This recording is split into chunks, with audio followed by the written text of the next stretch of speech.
Hello student, आज पढ़ने वाले हैं 12th क्लास की हिस्ट्री का 5th चैप्टर जिसका नाम है यात्रियों के नज़रिए। और इसका हमारा ये सेकंड पार्ट है। और इससे पहले पार्ट 1 जो है मैं वो अपलोड कर चुका हूँ, उसको एक बार आप देख लेना। तो देखो, लास्ट जो पार्ट 1 था हमारा, उसके अंदर मैंने आपको 3 बातें बताई थी जो मोस्ट इंपॉर्टेंट है और उससे क्वेश्चन हमेशा पूछता है। तो मैं थोड़ा सा रिपीट कर रहा हूँ। तो इसके अंदर 3 बातें क्या थी। पहली बात ये है हमारा जो एक ये है यात्री अल-बिरूनी, सेकंड इब्न बतूता और थर्ड फ्रांसवा बर्नियर। इन तीनों के बारे में मैंने थोड़ा थोड़ा आपको बताया था। और आज जो है हम देखेंगे इब्न बतूता के बारे में। इसके बारे में पूरा मैं बता चुका हूँ आपको, ठीक है। तो इसके अंदर अगर मैं कंपेयर करूँ इसके अंदर और इसमें, तो सबसे मोस्ट इंपॉर्टेंट जो है ये वाला हमारा कौन, इब्न बतूता। हमेशा क्वेश्चन बनता है बोर्ड के अंदर कि इब्न बतूता इसके बारे में बताइए, या इसके द्वारा भारत के बारे में क्या क्या कहा गया है उसके बारे में बताइए। तो मैं वो क्वेश्चन भी डिस्कस करूँगा कि क्या एग्ज़ाम में पूछेगा क्वेश्चन आपसे। तो ध्यान से देखना है एक बार आप। और हाँ, एक और बात, थोड़ा सा ये जो वीडियो है ना थोड़ा सा लंबा होगा, हल्का सा, ठीक है, थोड़ा सा लेंदी होगा वीडियो। तो प्लीज़ थोड़ा टाइम निकाल के बैठ के देखना, ठीक है, क्योंकि ये बिल्कुल मोस्ट इंपॉर्टेंट है और इससे क्वेश्चन 100% क्वेश्चन बनना है एग्ज़ाम के अंदर, ठीक है। तो देखो ध्यान से इस बार आप। तो इब्न बतूता जो है, यहाँ तक तो मैं आपको बता चुका हूँ पहले ही, ठीक है। देखो, ये फिर से दोबारा आपको रिपीट कर रहा हूँ मैं कि जो अल-बिरूनी है वो ख्वारिज़्म से आया था, इब्न बतूता मोरक्को से आया था और फ्रांसवा बर्नियर फ्रांस से आया था, ठीक है। और इसके अंदर हमें देखो यहीं से 1 नंबर क्वेश्चन तो इनमें से बनना है। ये देखो, ये जो है 6 पॉइंट यहाँ पर, इस 6 पॉइंट में से एक क्वेश्चन 100% बनना है एग्ज़ाम के अंदर। अब क्वेश्चन क्या बनेगा आपसे, देखो क्या पूछेगा एग्ज़ाम के अंदर। आपसे पूछा जाएगा कि किताब अल हिंद किसने लिखा, तो अल बिरूनी ने। रिहला किसने लिखा, इब्न बतूता ने, ठीक है। ये अरबी में लिखा हुआ है और ये भी अरबी में लिखा हुआ है। फिर क्वेश्चन बनता है कि फ्रांसवा बर्नियर की किताब का क्या नाम है, मतलब पुस्तक क्या नाम है। तो आप बताओगे travels in the Mughal empire. ये फ्रांसीसी भाषा में है, बाद में से इंग्लिश में ट्रांसलेट कर दिया गया। तो इसके अंदर ये इतना इंपॉर्टेंट नहीं है ये वाला, लेकिन ये तो ज़्यादा इंपॉर्टेंट है। ये दो तो बहुत इंपॉर्टेंट है। अगर इन दोनों में कंपेयर करूँ मैं, इन दोनों में, तो ये ज़्यादा इंपॉर्टेंट है, ठीक है। ये क्वेश्चन बहुत कम पूछता है एग्ज़ाम के अंदर, फिर भी आपको पता होना चाहिए। अब देखो, ये जो है ये भी अरबी भाषा में थी, ये भी अरबी भाषा में, और ये फ्रांसीसी भाषा में है। देखो, मैं आपको ये इसलिए बता रहा हूँ सारी बातें ये, ताकि जब लॉन्ग क्वेश्चन आता है ना, तो इन बातों को लिखोगे तो जो एग्ज़ाम जो आपके हुए हैं ना, जो पेपर जो चेक करें, जो टीचर चेक करेंगे, उनको लग जाएगा कि आपको बिल्कुल बेसिक वर्ड्स भी, आप टेक्निकल वर्ड्स भी जानते हो, आप बिल्कुल, मतलब टेक्निकल का कहने का मतलब है बिल्कुल डीपली जानते हो आप। और देखो कितना ईजी है ये।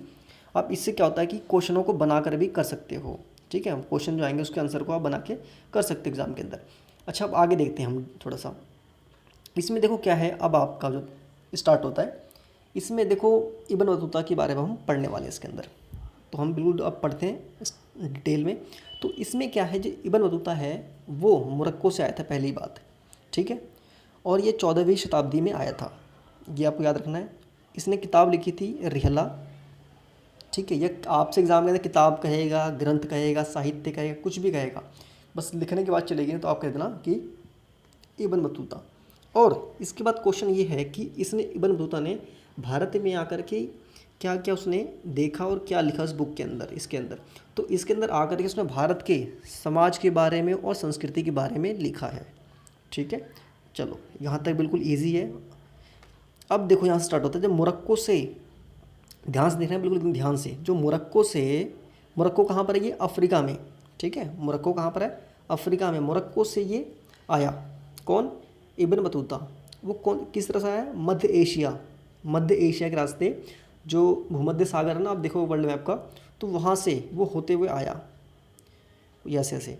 और यहाँ से हो करके वो कहाँ पर आया, दिल्ली में आया।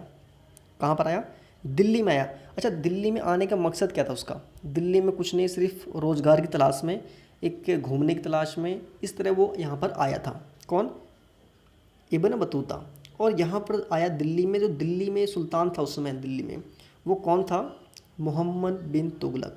कौन था, मोहम्मद बिन तुगलक। शॉर्ट में कहते हैं MBT। क्या कहते हैं, MBT। एम से मोहम्मद, बी से बिन, टी से तुगलक। तो मोरक्को से आया और ये दिल्ली आया, दिल्ली में MBT के पास आया, ठीक है। MBT के दरबार में आया ये। और यहाँ पर आकर के देखो, यहाँ पर आकर के उसने जो मोहम्मद बिन तुगलक है उसको काफ़ी प्रभावित किया। उससे मोहम्मद बिन तुगलक जो है उससे बात इतना खुश हो गया, उसे लगा कि बहुत बड़ा ये ज्ञानी है, वैसे ज्ञानी तो था ही वैसे भी, ठीक है, कोई मजाक नहीं है उस समय कि आप अफ्रीका से घोड़ों के रास्ते पैदल घूमते हुए किसी तरह आप इंडिया आ जाओ, है ना, कितने समय की बात है ये। अब लगा लो आज पॉसिबल नहीं है कि यहाँ से हम जा पाएँ, आज तो जहाज़ से लोग जाते हैं, लेकिन वो उस समय वो कैसे, सोचो कि वो कैसे कैसे ज़मीन के रास्ते आया था वो, ठीक है, ज़मीन के रास्ते आया था वो। आप पढ़ोगे तो लिखा हुआ है थल मार्ग का प्रयोग करके। तो यहाँ पर आकर के उसने जब मोहम्मद बिन तुगलक से मिला तो मोहम्मद बिन तुगलक ने इब्न बतूता को दिल्ली का क्या बना दिया, उसको जज बना दिया। दिल्ली का, सोचो पूरी दिल्ली का जज बन गया ये, ठीक है, जो दिल्ली का एरिया था उसको जज बन गया ये, जिसे कहते हैं काजी या न्यायाधीश, दिल्ली का बन गया, ठीक है। अब देखो यहाँ पर जब ये बन गया उसके बाद क्या हुआ कि धीरे धीरे इसका जो है लोगों के भड़कावे में आकर के जो एमबीटी था, मोहम्मद बिन तुगलक था, वो थोड़ा सा इससे नाराज़ होने लग गया और उसने सोचा कि ये मुझे धोखा दे रहा है। कौन? मोहम्मद, जो क्या नाम इब्न बतूता है, वो मुझे धोखा दे रहा है। और उसने इसलिए उसके ऊपर क्या उसको होने लग गया, अविश्वास, और उसने कहाँ डाल दिया इब्न बतूता को, जेल के अंदर, ठीक है, कैद खाने में डाल दिया। और कैद खाने में डाल दिया, बाद में उसको लगा कि रियलाइज़ हुआ कि नहीं गलत है ये और इसकी गलती नहीं है, ये ठीक इंसान है, ठीक है। तो फिर इसको वापस उसको छोड़ दिया, उसको किसको, इब्न बतूता को। छोड़ने के बाद इसको फिर से वापस इब्न बतूता ने इसके ऊपर काफ़ी विश्वास किया, सॉरी एमबीटी ने किसके ऊपर, इब्न बतूता के ऊपर। और अब इसके बाद उसका इतना विश्वास बढ़ गया एमबीटी का, किस पर, बतूता के ऊपर, और उसने बतूता को अपना एक एम्बेसडर बना करके, अपना दूत बना करके कहाँ भेज दिया, चीन भेजा, शासक के पास, अपनी बातों को लेकर के। होता ना पहले कि लोग भेजते थे अपने अपने आदमियों को, अपने एम्बेसडर को, अपने दूत को, तो वैसे ही इसने जो एमबीटी था उसने चीन भेजा, किसको, इब्न बतूता को, ठीक है। अब आगे देखो, और फिर देखो यहाँ पर मैंने आपको ये नहीं बताया वो कैसे कैसे रास्ते गया था, वैसे आप पढ़ोगे बुक, उसमें बताया कि वो मालदीव गया था, बंगाल गया, असम गया, उस रास्ते गया, लेकिन वो इतना इंपॉर्टेंट नहीं है, इतना आपको कंफ्यूज होने की ज़रूरत नहीं है, ठीक है। अब देखो यहाँ पर फिर वो चीन जा कर के, चीन से वापस फिर दिल्ली आया वो, ठीक है। और दिल्ली में आकर के उसने जो जो रास्ते सफ़र किए, जो उसने तय किया था, उसके बारे में उसने किताब में लिखा, अपनी रिहला जो किताब है इसकी, उसमें लिखा। और उसने उसमें लिखा क्या, ये देखो अब इसमें क्या लिखा उसने उसने बताया कि यात्रा जो है वो असुरक्षित है। उसने बताया कि लंबी यात्रा करना खतरे से खाली नहीं है, इनसिक्योर है, बिल्कुल असुरक्षित है।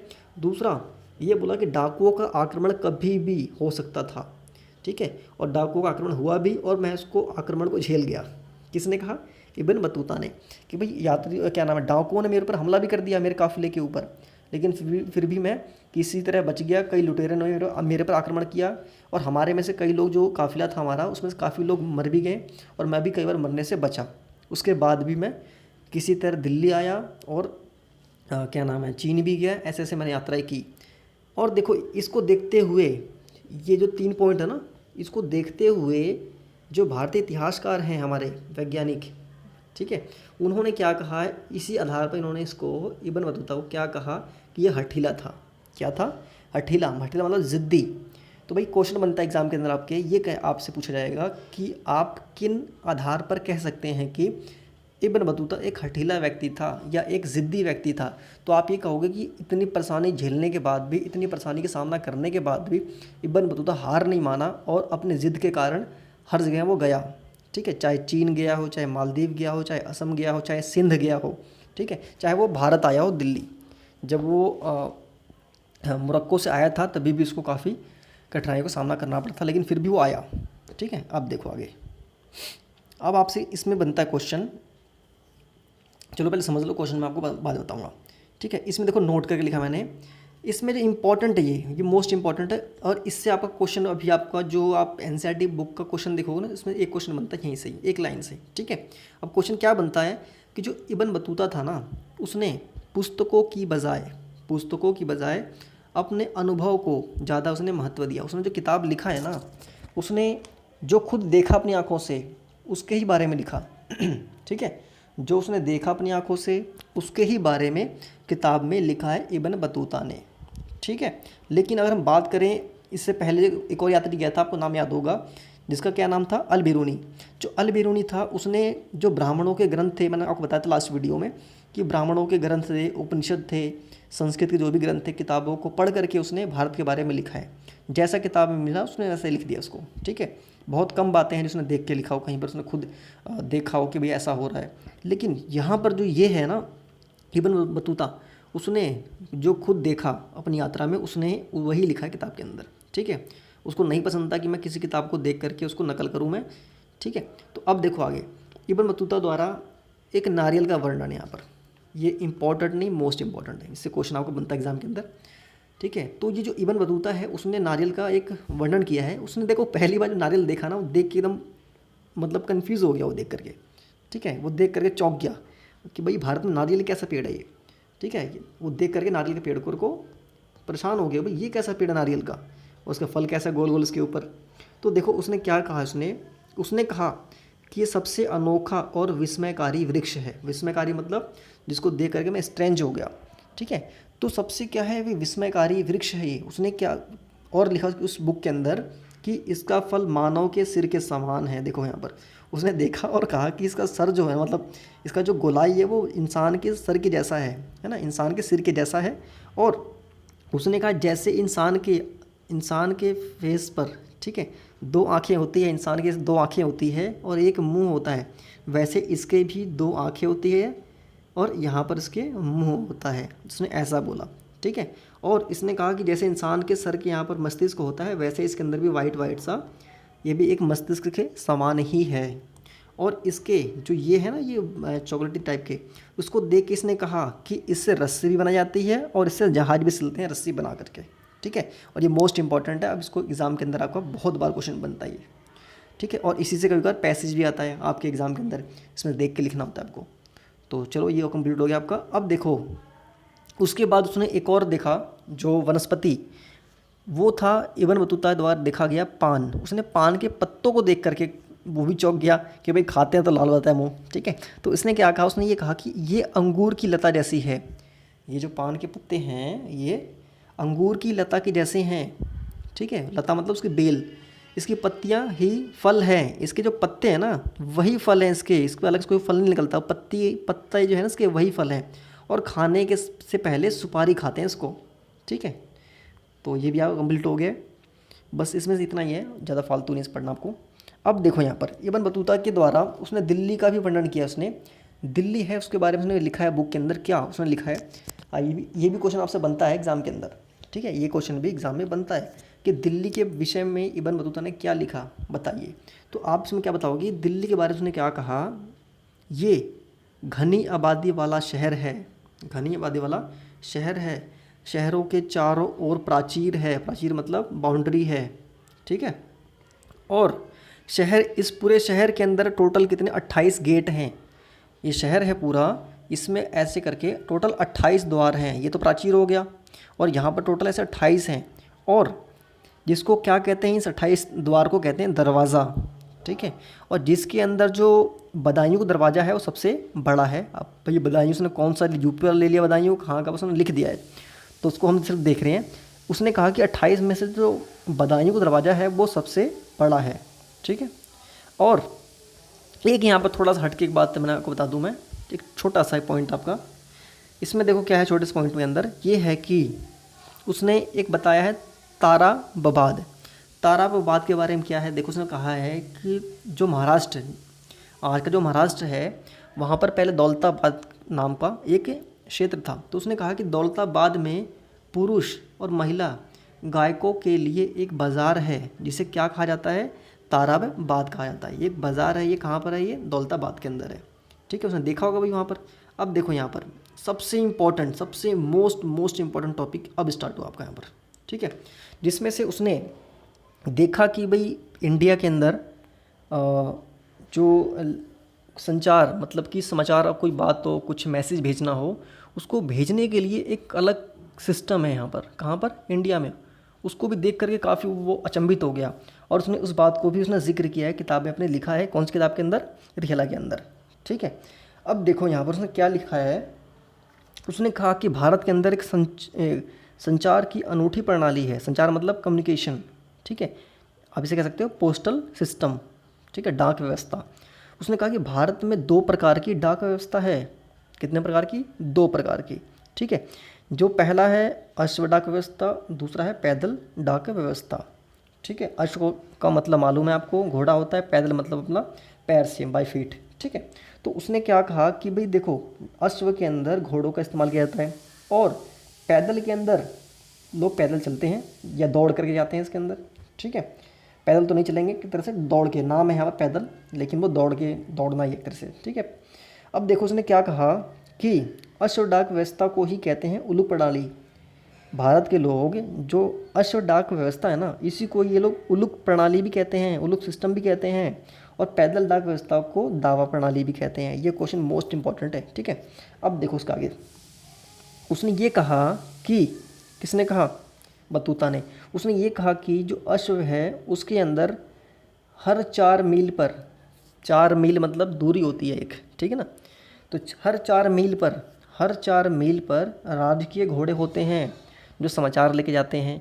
राजकीय घोड़े मतलब कि राजा के द्वारा दिए गए घोड़े, मतलब आप कह सकते हो कि सरकारी घोड़े से बोलोगे आप, ठीक है। तो राजा ने घोड़े लगा रखे हैं वहाँ पर और समाचार को भेजते हैं उस घोड़ों के द्वारा, ठीक है। हर 4 मील की दूरी पर घोड़े होते हैं कि भाई ये 4 मील तक आएंगे, थकने के बाद ये वाला घोड़ा फिर स्टार्ट हो जाएगा, फिर 4 मील पर अलग घोड़े बैठे होंगे वो लोग बहुत सारे, तो उनमें से कुछ घोड़े लेकर अपने संदेश को लेके जाएंगे। तो ऐसे सिस्टम था ये। लेकिन उसने ये कहा कि इसके अंदर जो सबसे इम्पॉर्टेंट है ना, वो है पैदल डाक व्यवस्था। ये मोस्ट इंपॉर्टेंट है, ठीक है, मोस्ट इंपॉर्टेंट क्वेश्चन है ये, आपको लॉन्ग क्वेश्चन बनता है यहीं से। तो इसमें क्या है कि उसने कहा कि पैदल डाक जो व्यवस्था है ना, बहुत इंपॉर्टेंट है। उसके बारे में उसने ये कहा क्या, अभी आपको मैं नीचे थोड़ा सा पिक्चर दिखाऊंगा मैं, ठीक है। पिक्चर क्या मैंने खुद ही स्केच कर रखा है, उसको देखना तो आपको समझ में आ जाएगा। तो मैं थोड़ा सा ऊपर करता हूँ उसको, मैं हल्का सा, ये देखो आप, ठीक है, ये पिक्चर दिखा रखा है मैंने, थोड़ा सा और कर दूँ ऊपर ताकि आपको दिख जाए।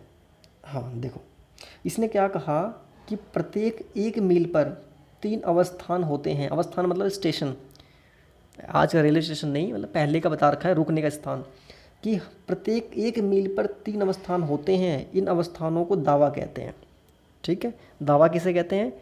प्रत्येक मील पर जो 3 अवस्थान बने होते हैं ना, उसे कहते हैं दावा। अभी आपको दिखा दूँ क्या अवस्थान है, क्या दावा है, सब चीज़, ठीक है। नीचे देखना भी आप, कुछ भी डाउट नहीं रहेगा आपको, ठीक है। सेकंड उसने क्या कहा कि प्रत्येक 3 मील पर 3 मंडप भी होते हैं जिनमें लोग कार्य आरंभ करने के लिए तैयार बैठे होते हैं, ठीक है। अब इसको समझ लो, मैं आपको बता दूँ नीचे। मंडप में प्रत्येक के पास एक छड़ होती है, इस छड़ के ऊपर तांबे की घंटी होती है और जब वो दौड़ता है तो घंटी बजती है, ठीक है। तो इसमें देखो क्या है कि उसने ये कहा कि प्रत्येक मील पर, ये देखो एक बार आप यहाँ से, ठीक है, क्या कहा इब्न बतूता ने कि प्रत्येक 1 मील पर 3 अवस्थान होते हैं। ये प्रत्येक 1 मील मान लिया हमने, प्रत्येक मील पर 3 दावा होते हैं, एक थोड़ा थोड़ा ठहरने के लिए, मतलब, ठीक है, बस और कुछ नहीं, जान हल्का सा थोड़ी देर रेस्ट कर सकें, वो है दावा। प्रत्येक प्रत्येक 1 मील पर 3 दावा होते हैं, ठीक है। देखो 3 दावा दिखा दिया मैंने आपको, हाँ, प्रत्येक मील पर 3 दावा होते हैं और 3 मील पर 3 मंडप होते हैं। और 3 जब मील हो जाते हैं, 3 मील पर 3 मंडप होते हैं। क्या होते हैं 3 मंडप? मतलब एक तरह से वो भी स्थान है और वहाँ पर लोग बैठे होते हैं, बिल्कुल तैयार बैठे होते हैं कि जैसे कोई लेके आएगा और हम उसके संदेश को लेके भागेंगे साथ, मतलब भागेंगे मतलब कि उसके नेक्स्ट जो है आपका जो नेक्स्ट मंडप पड़ेगा वहाँ तक मैं लेके भागूंगा, और बीच में थक गया तो यहाँ पर रेस्ट करेगा, वरना ये तेज़ी से यहाँ पर भागेगा वो, ठीक है। और पूरी जान से भागते थे ये लोग, मजाक नहीं था, बिल्कुल तेज़ी से भागते थे, ठीक है। जैसे आप लोगों ने देखो बचपन में आप गेम खेलते होगे ना, से गुलाए में बैठते थे, यहाँ बच्चे कुछ बैठ जाएंगे, ठीक है, और फिर यहाँ पर कोई रुमाल लेके भागता है इसके पीछे, किसी के पीछे रुमाल फेंक देंगे, दौड़ते थे, कहते हैं एक के पीछे काला चोर, एक के पीछे काला चोर। वैसे टाइप का ही है ये भी, कि यहाँ पर इस जिसको रुमाल जाएगा वो लेके भागता था ना पहले गेम के अंदर, सेम वैसा ही है, ठीक है। तो ये था पैदल डाक व्यवस्था, ठीक है। और देखो इसने कहा कि जो पैदल डाक व्यवस्था है ना, ये अश्व डाक व्यवस्था से तीव्र है, मतलब वो जो घोड़े हैं उससे भी तेज़ चलते थे ये लोग, ठीक है। तो ये आपका कंप्लीट हो चुका है, आप बिल्कुल इसको समझ लो, ये मोस्ट इंपॉर्टेंट है। हाँ आगे देखो इसने, हाँ जो इब्न बतूता है उसने, ये लास्ट टॉपिक हमारा इब्न जो बतूता है उसने क्या कहा है महिलाओं को लेकर के। अब तक मैंने सब पढ़ लिया उनके बारे में, इब्न बतूता के जो भी उसने उस किताब में मेंशन किया है। लास्ट जो टॉपिक है उसने महिलाओं और दासों के बारे में क्या कहा है, ये मोस्ट इंपॉर्टेंट टॉपिक ये भी है। ठीक है, इसने क्या कहा देखो, उसने कहा कि दास जो है खुले आम, देखो अच्छा एक बात सुनो, यहाँ पे जो महिलाएं हैं ना, महिलाओं को मैंने आपके महिलाओं के बारे में बताया नहीं मैंने आपको, जैसे पहले स्थिति आज की स्थिति है ना लगभग उससे थोड़ी सी टफ थी, बस आपको मेंशन कर देना है पेपर के अंदर अगर आ गया तो, कि महिलाओं को उतना अधिकार नहीं था उस टाइप का ही, और कुछ नहीं इसके अंदर। ठीक है, तो देखो उसने क्या कहा दास को लेकर के, किसने, बतूता ने, उसने कहा कि दास जो है वो खुले आम, भारत में खुले आम दास बिकते हैं, जिसकी हैसियत है वो खरीद लेता है और अपने हिसाब से हर, और इसने ये भी कहा है कि हर व्यक्ति एक या दो दास तो रखता ही है, ज़्यादा पैसे वाला है तो और दास अपने पास वो रखता है जिसके जितनी हैसियत है ताकि दास को खिला सके उसको। ठीक है, तो ये तक हो गया आपका। हाँ, और सेकंड इसने क्या कहा, खुलेआम बिकते हैं, तो हो गया खुलेआम बिकते हैं और ख़रीदते हैं लोग। और उसने ये कहा, उसने खुद इसने कहा है कि मैं जब एमबीटी के लिए जब एमबीटी के पास आया था ना सिंध से, जब मैं एमबीटी मतलब मोहम्मद बिन तुगलक के पास खुद आया था, तो मैंने खुद घोड़े, ऊँट और दास खरीद करके गिफ्ट दिया था किसको, एमबीटी को। ठीक है, वो खुद कह रहा है मैंने खुद ही खरीदा था और मैंने खुद भी उसको दिया था। और उसने यहाँ तक ये भी कहा है कि जो एमबीटी है ना, उसने एक नसीरुद्दीन नाम का एक धर्मोपदेशक था, धर्म मतलब जो उपदेश देते हैं, धर्म के बारे में बताते थे, उससे इतना खुश हुआ उसके प्रवचन सुन करके नसीरुद्दीन को कि एमबीटी ने खुद उसे 1 लाख मुद्रा दिए और 200 दास उसको दे दिया। कितने, 200 दास दिए उसको, खुश होकर के 200 दास, समझते हो 200 दास मतलब 200 लोग दे दिए उसको। ठीक है, तो इस तरह से टॉपिक पूरा हो गया है। और इसके बाद देखो आप एनसीईआरटी के उठा के क्वेश्चन देखना। ठीक है, इससे क्वेश्चन एक भी नहीं फंसेंगे आपके, एक फंसेंगे मतलब इन द सेंस कि आप अटकोगे नहीं कहीं पर भी। ठीक है, और ये टॉपिक जो है ना, ये इब्न बतूता का, ये मोस्ट इंपॉर्टेंट है। ठीक है, बताना मुझे आप कैसा लगा। ठीक है, थैंक यू।